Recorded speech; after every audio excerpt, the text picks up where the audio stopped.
Greetings, and welcome, once again, to the Grindhouse.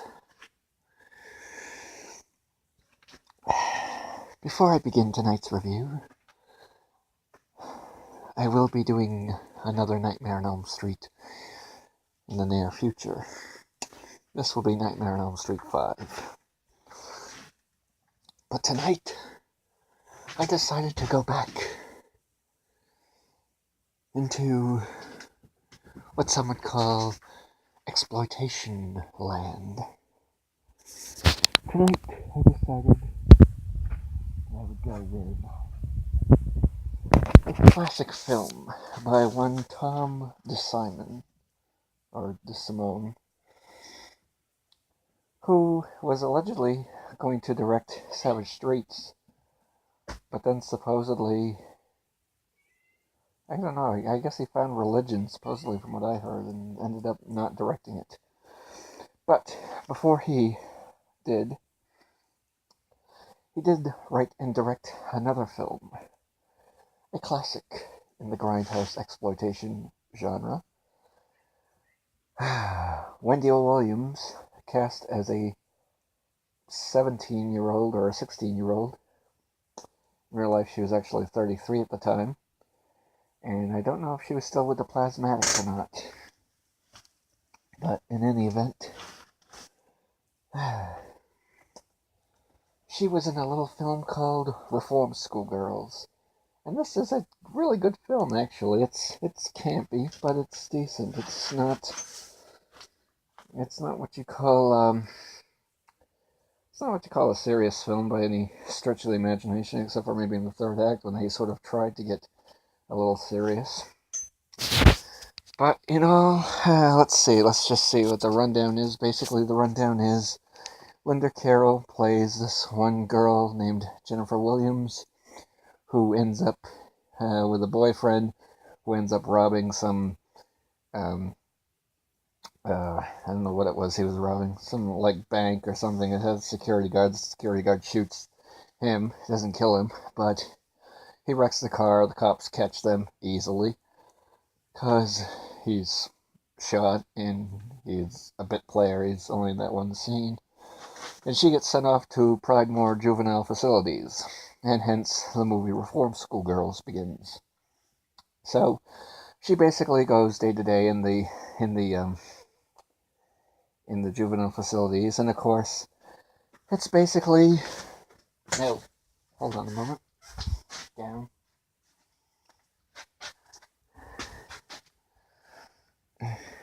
Anyway, it's basically run by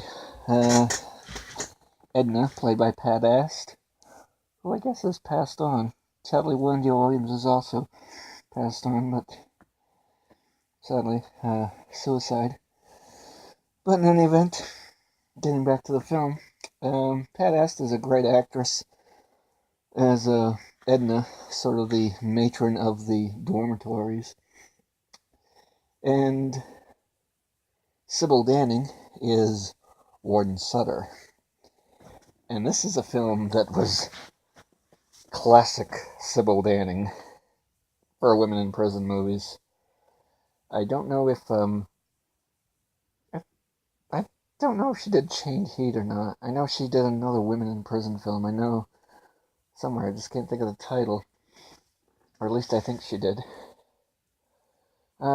She's great as Warden Sndtrk. She's pretty much the evil warden, kind of a all black, carrying a rider's crop. Basically looks like a cross between a Nazi and some weird, just some very dominant, probably a very very dominant role anyway. And she's basically the kind of a caricature maybe of the women in prison films anyway. So you're gonna run into that, of course.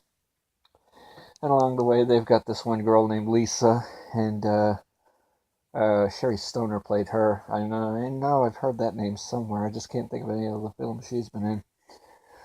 But she's in it, and she's basically the girl who really shouldn't be there. And of course, hold on a moment. Down. No fighting, you two. Come here. No. Hey, get. Ow! Fuck! No fighting.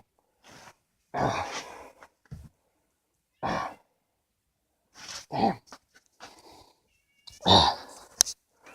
Kitties. In any event, no fighting. Where was I?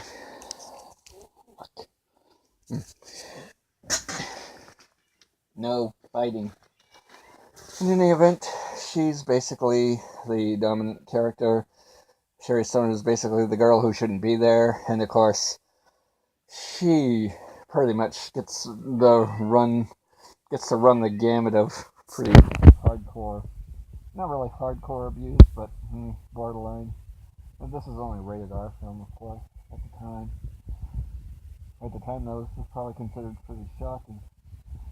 So, there's a few of the girls who basically take Jennifer's side, and there's a doctor who, Charlotte McGinnis plays Dr. Norton, and, good actress. I haven't seen her in any other films, though, none that I can think of, anyway. She basically ends up going to help the girls testify for whoever will listen to them because of all the abuse that's going on. And there was one scene I didn't care for, and speaking as a person who is a cat lover, I won't go into detail, but they could have written it a different way. I'll just say that much and leave it at that. Not a very violent film. Kind of a lot of some, TNA pretty much. What else? Basically, Wendy Williams kind of goes anti-hero in the third act. She basically takes the side of Jennifer, and they basically...